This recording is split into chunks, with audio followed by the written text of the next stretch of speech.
the talk show Uplifting Communities with John and Miss J. Hey. And we have a really special guest on for you guys today.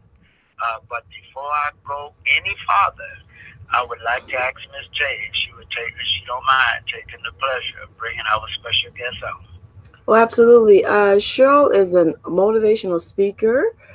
She is an author, and she has a great book out about fear. So today we're going to talk about fear. But before we get started asking Cheryl about her journey, Cheryl, tell the audience a little bit about you. Hello, everybody. I'm Cheryl.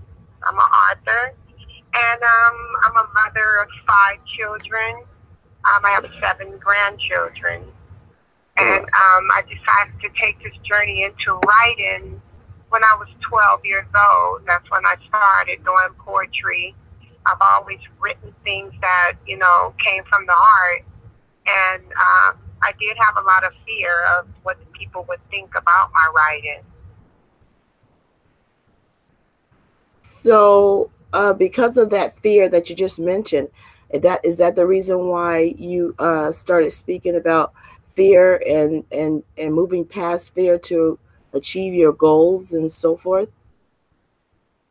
Yes. I was told a message by a very important person that stated that if you're afraid to speak on what you write, then you shouldn't be writing what you're writing. Right on. That's real. Because exactly. So I grew up with a lot of fear what people would think, what people would say. Part of it came from being teased a lot in school. And so it kind of like pushed me back into a corner where I always thought I was going to be laughed at. So as I got older, of course, I kind of broke out of that, learning to just be myself and not worry about what the next person thought or how they felt. Yeah. Fear, fear is a very, very important subject because a lot of people in this world carry fear. Matter of fact, fear can hinder them, in succeeding. But at the same time, fear could be your best, very good for you, And the reason I say that is because, because sometimes people don't do certain things because they're afraid that they might catch a whipping, especially children, or adults afraid that they might go to jail or, things of that nature. But we speaking on fear that can hinder you from succeeding. Now, let's say if a person might say, well, how do you overcome fear? What would you tell them? I would tell them to just relax, take a deep breath, and just relax, and just be yourself. Just go for it. You never know what's ahead for you, what's in the future for you, if you don't take a chance. I think like in the homes, when we're teaching our children today, we need to start teaching our children to be themselves, to be leaders, to not to be followers. You raise your children to be leaders, to do what's in their heart for them to do. They would be the more leaders. It would be more leaders than followers. You have a lot of children that are at school under a lot of peer pressure because they fear what other children or teenagers may think of them. Or if they say, no, I can't do this, I can't do that, they'll be talked about.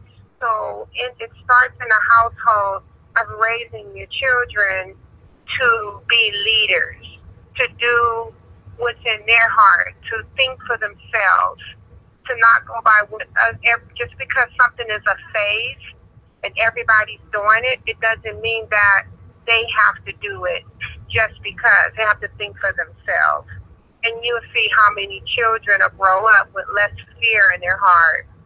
Also, when it comes to the education, you teach your kids early to start thinking about what they want to do in the future. You have so many talented kids out there that can act, sing, dance, want to be doctors, want to be lawyers, and so far. They have a lot of other people talking negative, saying you will never own up to this, you will never own up to that, putting those children down.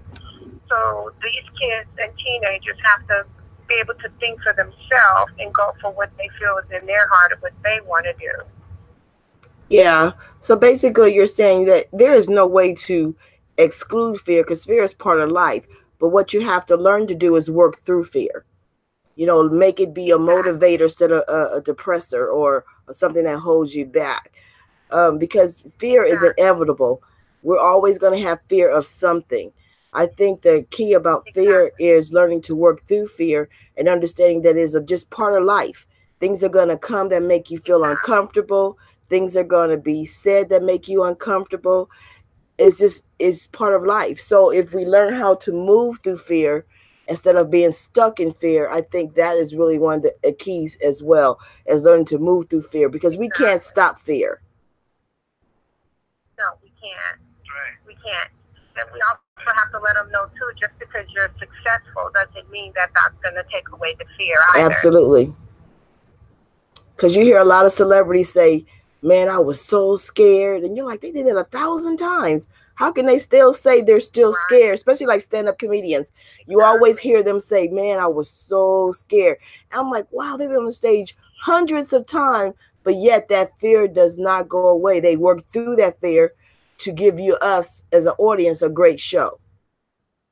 Exactly. And the fear comes because they don't know how that audience is going to react to them or accept them. So each time they step out onto that stage and they look into the crowd, yes, there's going to be fear. Yes, absolutely. And you're right, because when a child is just growing up, when they start, began to walk and things of that nature, I think we pump a lot of fear in them because we're telling, you better get off of that, or you better not do this, and things of that nature. And then they fear, starts setting in, because a lot of children, I know I did it myself. I raised my son, and I told him many a times, boy, get off that fence. You know what I'm saying? Right. So, but a lot of people might say, well, it's easier said than done to let fear go. Well, you're not letting go fear, though. Yeah.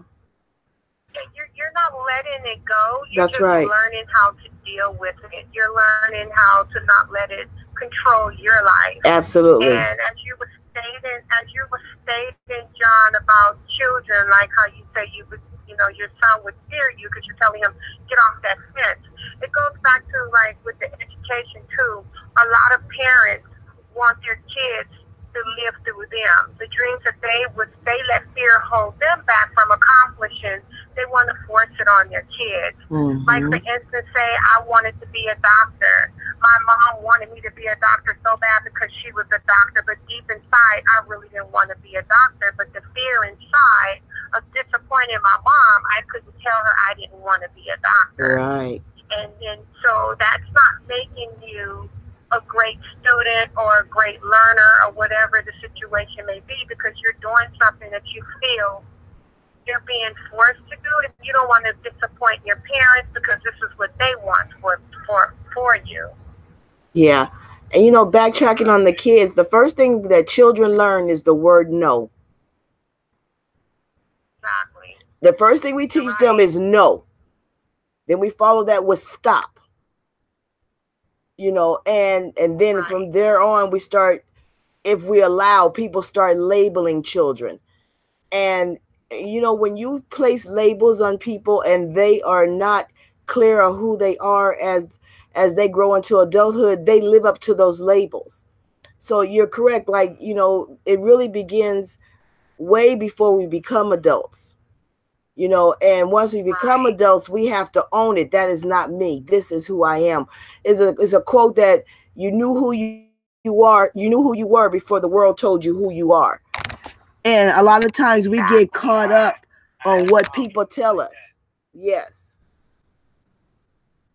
And some people never learn who they are That's until right. they're up there in age and they see somebody else achieve a goal, and then they're sitting there holding in a lot of regret. Where Yes. I wish I had done this, I wish I had done that. And so, you know the saying, like, it's never too late? It's never too late. Absolutely. I remember when I was pursuing my singing, and I wanted to be a singer so bad. So I was sitting there writing all my songs and calling these different producers, and one day I got on the phone with a record producer, and he asked me how old was I. And when I told him how old I was, the first thing he said was, "Oh, you're too old." Yeah. So that was a setback for me because I got discouraged. I got afraid. I figured, okay, they don't want me because I'm too old. They want this younger generation because that's the phase. And I didn't pursue it. I just gave up when that's what I shouldn't have done just because of one negative voice that came at me. I should have kept pursuing. And yes, I regret it, but I found happiness in what I do now, and that's in my writing. Yeah. And I'm going to tell you something. As far as the industry, the reason why they like young people, not just because it's in, but they're looking at longevity money. Because everybody that is signed is guaranteed an income or finance, money. So, sometimes they look at the longevity, will you make it? But one thing I'm going to tell you, as far as singing, if you still want to do it, there's no age to singing. Do you know that indie artists are now making Billboard? Indie artists are now being nominated or noticed for Grammys. So it's no age, as far as that, if you want to do it as an indie artist, because I'm just telling you, because if that is something because the way you said that is a personal regret. And sometimes we have to go for that regret. So I'm just encouraging you to go for that regret, because you don't want to live your life with a stack of regrets. It's okay if that didn't happen because I tried, but because I gave up based on somebody else's opinion of me, that's where the regret comes in. So I just want to encourage you to do that, because I know for a fact, I know some older people that are indie artists that are actually hitting these billboards and you're getting these nods from the Grammy and things like that. So I just want to encourage you to do that, because we do get caught up in what people think we should be or how we think people see us. But in this day and time with social media, YouTube, whatever, you could start you a singing channel. You could do whatever you want. Even if you don't become Beyonce or somebody like that, you will still feel that goodness in your heart that you did this for you, regardless of what nobody said. So, you're an excellent writer as far as your book, because I read it. I mean, I peeked through it. I like to scan through stuff. And everything you say in that book, not preaching to you or whatever, but use that for your singing, because if that's your gift, you have a right to share. I don't care who says what, because that's your gift. Well, thank you so much for that. I appreciate that. That's part of my point of me wanting to be that motivational person for younger people out there, as myself or even people my age, to don't let fear hold you back from what you feel you can do. A lot of people don't even recognize their talent until they get to a certain age. Yeah. And they start figuring themselves out when they get a little bit older. Something they didn't know. I have a friend that's an actor now, and she's an actress now, and she's in plays, and she's doing a lot, and she's the #1 star in this play. And look at the age that she started at. Who would have thought she would have ever became an actress? And so, as you said, there's no age limit to what you can do. It's just getting out there, letting that fear go, and go for it. Absolutely. Because we're entitled to be happy. Yes. Go ahead, John. I agree with you 100%. Because Like I'm very familiar with the stage play industry, and Mhm. there's a lot of people, that's older. They are doing that now. They acting. They doing stage plays. They doing a lot of things. I mean, and they never would. They never thought that they was gonna be doing that. But I talked to one lady, and she told me that she always did wanted to be an actor, and that's what. And here she is. She's 57 years old, and she says she just getting, started in her acting career, and Yeah. she's good. And Yeah. that's wonderful. That's wonderful. When you do things in life that you love, it gives you something to live for. It gives you something to Yes. look for every day. It keeps you happy. You could be going through a very turmoil time in your life, but doing things that you like and that makes you happy is your uplifter. It keeps you going. And I know my writing keeps me going. I love, getting a new book out there, promoting my books, and seeing what the audience says.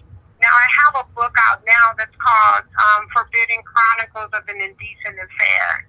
Now that book itself was so funny because I went to a church group meeting that was titled More Than Pretty, and the first lady spoke on the subject was fear, and it was the first, like, people who have these talents and afraid to speak on it.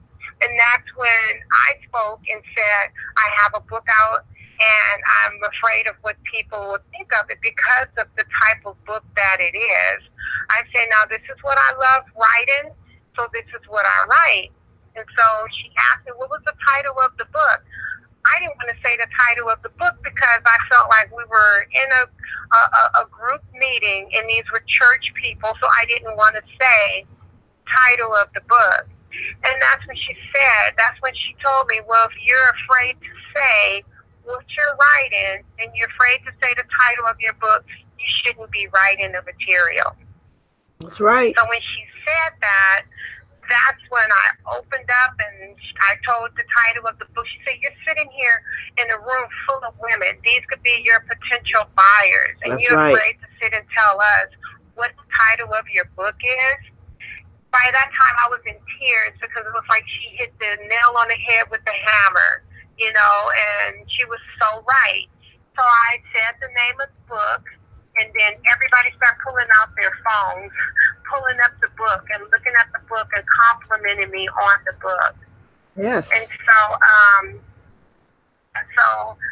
and then I wind up that same day, I think we were leaving out, and I wind up getting a phone call from my cousin's, one of her friends, because my cousin's been in book clubs for years. And they invited me to host one of their book club meetings with my book. So that's a group of women right there that's going to be purchasing the book, reading the book, and then we're going to do the book club meeting on it. So, things like that, it's just like releasing that fear. So overall, it's a great experience. It's a great experience for me. And it's just because it's a hobby and it's what I love doing. Yeah, and I can remember, I would say maybe about 3-4 years ago, where you was helping another gentleman. He's very well known in the Sacramento area. Exactly. Get his book together. Exactly. You're right, John. Yeah, you're so right. Yeah, and when his book went public, after it was published, well, he did very well with it, and you was part of that, So thank you. So I've been told no. So that's another thing we have to remember with our young kids. Nothing's going to happen overnight. You're gonna hear no, no, no, no, no. You're gonna have doors shut in your face. But that doesn't mean to give up. That means to be more stronger, be more motivated, and just go for it and don't give up, because one day someone's gonna say yes. And when they say yes, then that's your ticket. It may be to a college that you've been wanting to go to. You know, anything. It could be not just for writing or entertainment. It could be for going to school to be a doctor. You know how the kids fill out all these college applications to get into these colleges, and they may get no, and then somewhere along the line, here comes that envelope that they open, and they read, "Congratulations, you've been accepted." Yeah. So it's just not that. It's anything that you do in life that, you know, you're going to get told no. And it's about you being strong and not give up and let that be your downfall. That's absolutely true. You know, I got a story. I remember when I first got out the Marine Corps, I was stationed at Camp Pendleton, but I was living in San Diego. And so I needed a job. And they had this a seminar that this guy was giving, but it was about curved vacuum cleaners, okay? And so I went to the seminar, and I say, so they talked me into it and stuff, you know, for me to sell curved vacuum cleaners. And so I went on. For a whole month, them people were sending me out there, you know, curved vacuum cleaners. We had to, you know, they'll take us in a van, and then we had to go knock on doors. I remember that. People were shutting the door in my face. I did that for a month, and I didn't even not make one penny. So I was going to quit. So the night when I decided this is it, well, I got my first sale. I got my first sale. I had at least about 50 no's. No, people were slamming their door and everything, and so I got my first sale, and I say, wow, I felt so good. So I can understand what you're talking about, you know, you're going to get them no's. But the yes is on the way. You're going to get the no's, you're going to get the con artists out there trying to, you know, take your money and not do nothing for you. I've been there, done that. We're trying to get my books published, you know, hiring people to edit and do, you know, put the book together for me, and, you know, it's falling through. So you have to learn how to, you know, step up and just do things for yourself. That's the key. key. Learn, study, research. You know, don't be hungry because that adrenaline is flowing and you can feel it. And you want it so bad, so you're willing to do anything or sacrifice anything. It's about patience if you want things to be right. Go for your dream, but don't be so hungry for it till you fall into the wrong hands of someone that's out there to take from you instead of helping you gain. Yeah. That's right. And even if you do due diligence, like even if you do due diligence, like you think you figured you check somebody out, you can still be tricked. So, you know, you made it. That's a valid point, because you can't take it personal. I always say you can't live your life taking everything that happens to you in life personal. It's just life, and it's lessons to be learned. And so, you know, us not being stuck in fear and moving through fear, even after being hurt and disappointed, is really important too. And that's a great point, because people need to really understand that there's going to be moments you're going to be disappointed, and you got to have to be able to, you know, put on your armor and keep it moving. Right. It's like the saying, you got to crawl before you walk, and you're going to keep stumbling and falling, but you got to keep getting back up and keep moving. So that day comes when you're moving straight forward and there's no more stumbling. Absolutely. But you know one thing though, and then what makes it so good, you know, when you realize that fear is blocking you where you want to go, but once you remove that, or once you realize that, you know, the thing is realizing it, so that way you can move forward. Right. There's a lot of things you can do, because I know for a fact that fear stopped me from doing a lot of things. Okay, but once I started moving, once I found out it was fear, and I had no problem, I said, yeah, well, you know, fear could be good or fear could be bad. And I tell you what, things just started Going really well. Now I'm okay now, but we have a caller. Y'all want to let him in? Sure. Welcome aboard. Okay, hold on. Caller, how y'all doing? Where you calling from? My name is Andrew Finch. I'm calling from Longview, Texas. Hey, Andrew. Hello, Andrew. How you doing, Miss Cheryl? I'm doing great. How are you? I'm doing good. I was listening to our conversation. I was talking about fear, and that it's I like that idea because fear is it's not necessarily means that it's gonna happen. Like for instance, like John said, you gotta get past the fear. Fear of failure is kind of strange because I had to learn about fear and stuff like that. Fear is good, like you said. John said fear is good to use in a good way, But the fear of failure is like the idea of failure is not really such thing as failure. You have to learn that. I mean, failure is not necessarily failure. It's like a growing and learning process.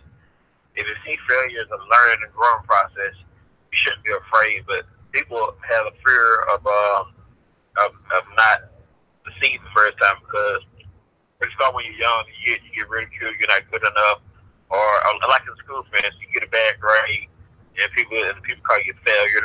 It doesn't necessarily mean you're not good. It just means you're still learning. If you make a 51 time and make it 60 next time, that's good because you're improving.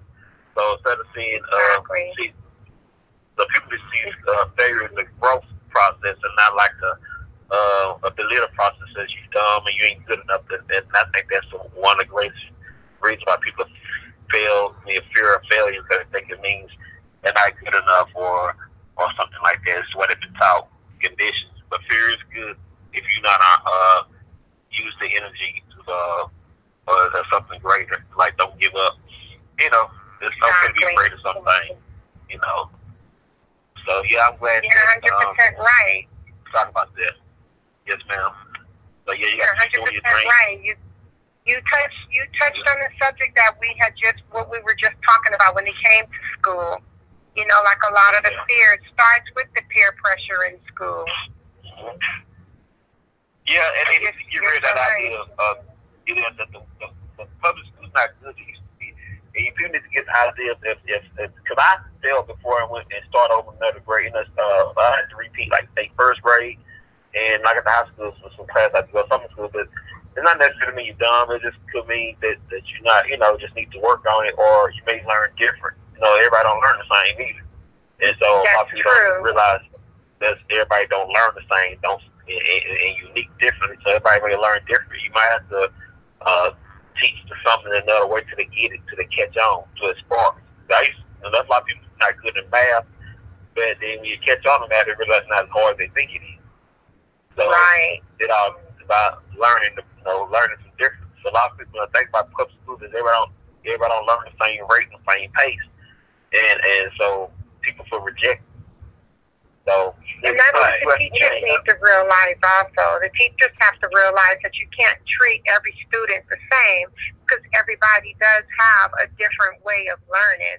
And it's also how that teacher teaches, because I went through that myself with a teacher. I took medical terminology and I took it in college, and there was this teacher that I just could not catch on to how the teacher was teaching it. So I dropped out of that class and I picked it up the next semester with a whole different teacher, a whole new teacher.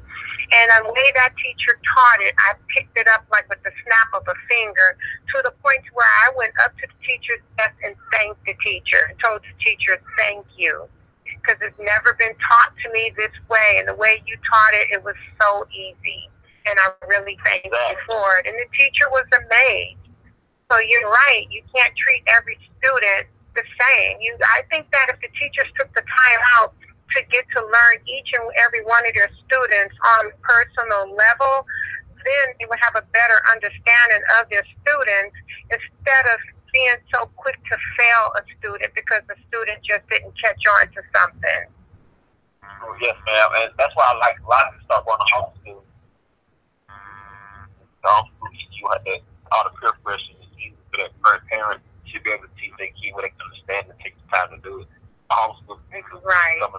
feel more important than it is being around the people, because you know you got peer pressure, people calling you dumb and it's crazy and stuff like that. You're so right. Yeah. So I ain't gonna hold y'all long. I just want to say that. Okay, all right. Well, thank you for calling in, Andrew. Stay on the line and listening to the show. He made some valid points. He really made some valid points. But one thing about school we have to realize too, especially public schools, those classrooms are so big. And it's really hard to reach every child in those classrooms. You know, I got a lot of friends that are school teachers. And it's really, even though you may reach one, you may reach two, you may reach three, you may not reach the one you're trying to reach. It's just so many. And then kids have so many things they bring to school with them. You know, the pains from home, they're hungry, they're tired, you know, or they're being bullied themselves. I mean, it's just so many things, and peer pressure. It is so many things that kids bring to the classroom besides the willingness to be open to learn. Their brain has got so many things on there, you know, and it really makes it hard. But it's great when you find a teacher that can connect with you personally, you know, and makes a difference. Because that's how it was with my sixth grade teacher, Mrs. Dorothy Starworth. I'll never forget her.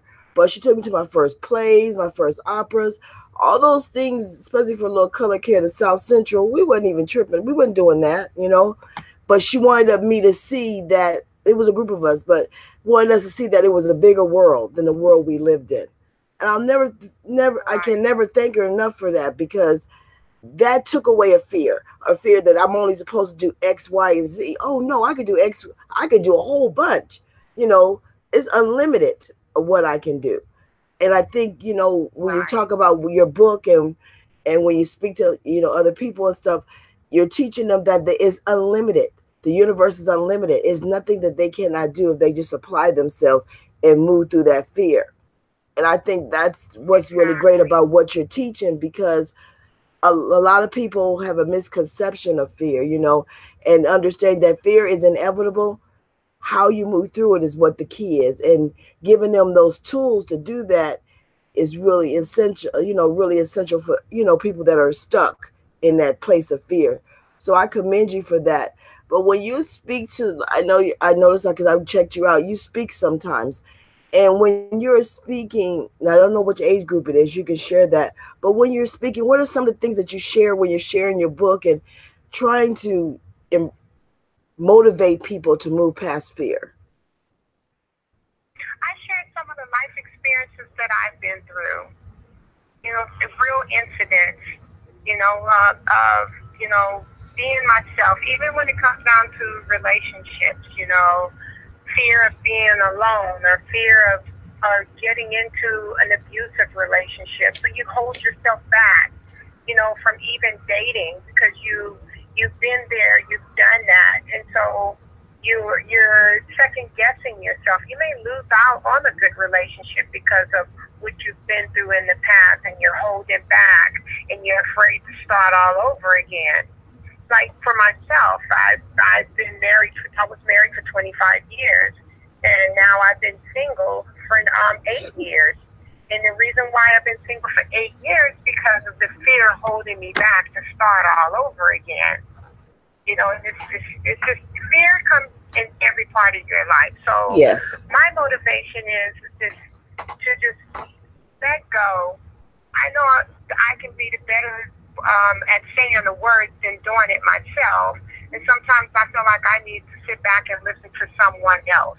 Listen to someone else's advice, how they handle things, because we may think we know it all and have the answers to everything. We can easily sit and tell someone else what to do and how to do it, but we're not practicing what we preach ourselves. Absolutely. And I know there's things that I'm not practicing what I preach myself, because I can sit here and say, don't do this and don't do that, but then when it comes to me, I'm afraid and I'm holding back. Right. But that's honest. I'm talking about, that's beyond honest. I mean, you know, like. Well, I mean, it's the truth. It's the truth. I mean, you know, we can sit there and we can say, don't do this, don't do that. This is how you should do it. But, you know, sometimes people with the best advice needs the advice given to them themselves. Absolutely. You know, and I'm one of those people. I'm one of them because I'm living it every single day. I'm one of them too. Yeah, you know what? And that is just such a good point. No, because you know what people do, we especially helpers. I say helpers because some people are natural helpers, you know what I mean? And helpers get caught up in everybody's stuff. They're so busy caught up in everybody's stuff, they ain't taking care of their own stuff. And I can testify to that. And so, you know, so we all need somebody to talk to. But I think what's really awesome about what you said is that you also are not so, you made a, you know, people always say, I want to write a book. I don't want to tell my story because I ain't nobody or whatever. But what I like about what you just said, you admitted that you're still growing through your process, but it didn't stop you from writing about the process. And that's what I want the audience to know and people to really get. You can still, all experts were once an amateur. That's a fact. Exactly. So just because you're not a, what they, you know, consider a pro or, you know, all this stuff, you still got a story to tell. And your story can help somebody else. And that honesty changes lives. Right. Wow. I wrote my first book. I'm sorry, Michelle. Sorry, John, what were you saying? No, I didn't want to cut you off. I'm very sorry for cutting you off. Go ahead. Oh, that's okay. I think I kind of interrupted you. But what I was going to say was my first book was like a small biography, a small biography on my life that I wrote on some things that held me back. And I was afraid for that book to be released because it was like personal family issues that I was holding in that was hurting inside, and I didn't talk about it to nobody. And it took me forever to write this book because I would stop and cry, and I would say, I can't do it, it's too painful. So I finally one day said, I got to finish this book. I have to finish this book. So I pulled it out, I finished the book.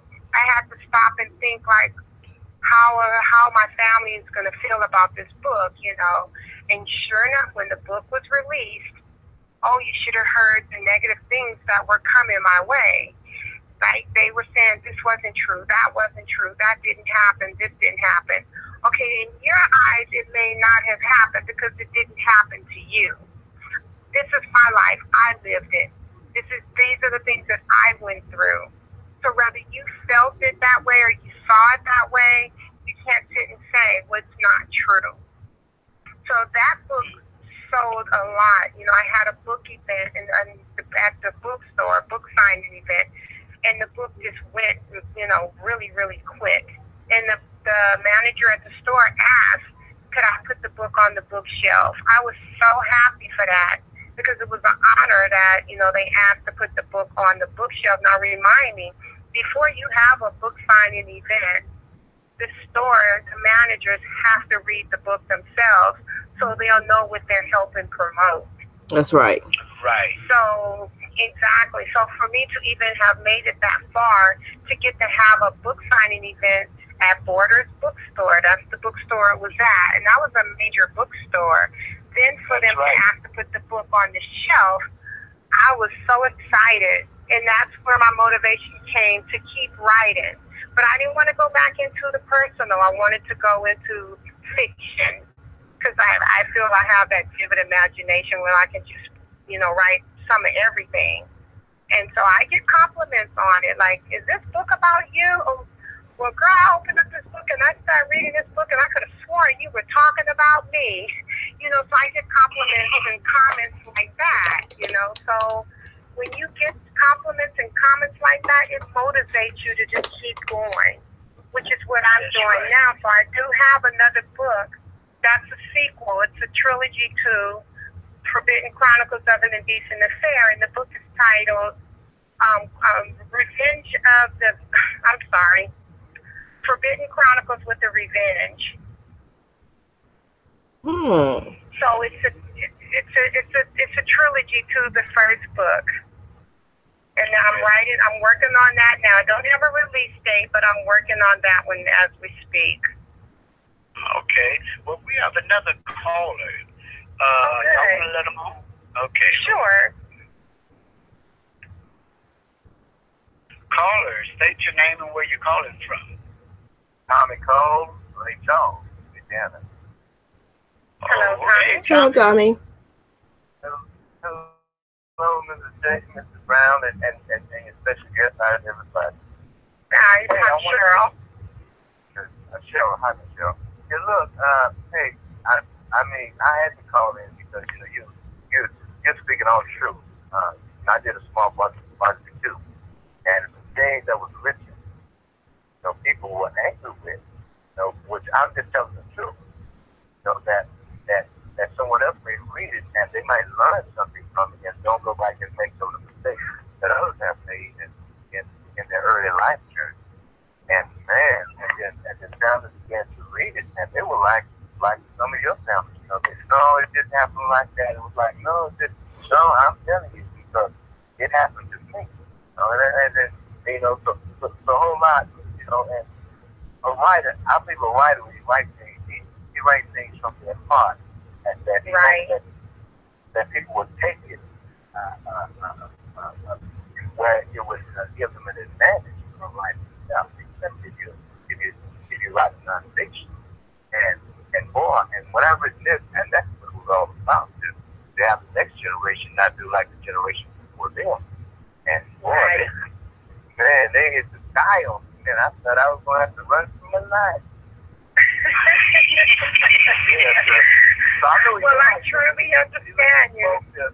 You look for folks and say, well, hey, man, some things happen here, and, I see where he's coming from, and I'm going to improve it. I'm going to work with my kids that they're not stepping in the field being born in anything.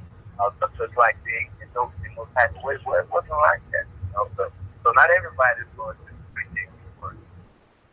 No, they're not. That's right. Well, everybody, we only have 2 minutes and 30 seconds left on the show, so I'm going to ask Ms. J to start closing us out. Well, absolutely. First of all, thank you, Tommy, for sharing your story. Well, first of all, thank you, Cheryl, for joining us, and thank you for everybody that called in today. We appreciate that. Cheryl, if you have one positive thing to say to the audience before we head out, what would that be? Oh, let me see. Don't let fear hold you back. Just go for it. Whatever you want to do in life, pray on it. Because believe me, God answers prayers. If you're a believer in God and you believe in prayer, pray on it. Absolutely. And stay strong. And John L. Brown? Yes, I would like to thank Ms. Cheryl, author Cheryl Ollison, for coming on the show. I mean, it was really good. I learned a lot. Thank you so much for sharing. And, we should have been, for your journey, and we shall stay in contact with you. We're going to be following you. And so, you just keep up the good work, Cheryl. And back to you, Ms. J. Yes, absolutely. Again, thank everybody for joining us this afternoon. We know it's a holiday weekend. We appreciate you taking the time to join us. You could have been anywhere else, but you were here. So we thank you for that. And Cheryl, I'd like to wish you continued success. And I'm going to post a thank you post, and I'll look up some of your information so they'll know where they can get your books that you already have out. And just thank you for joining us. And thank you for having the courage to talk about fear, because it's something that we all need to talk about. So thank you very much. And with that said, thank you, Jay, and thank you, John, for having me. Oh, it's absolutely. Been a pleasure. Our pleasure as well. And with that said, good night and peace and blessings. Thank you. All right. Good night and enjoy your week. Good night.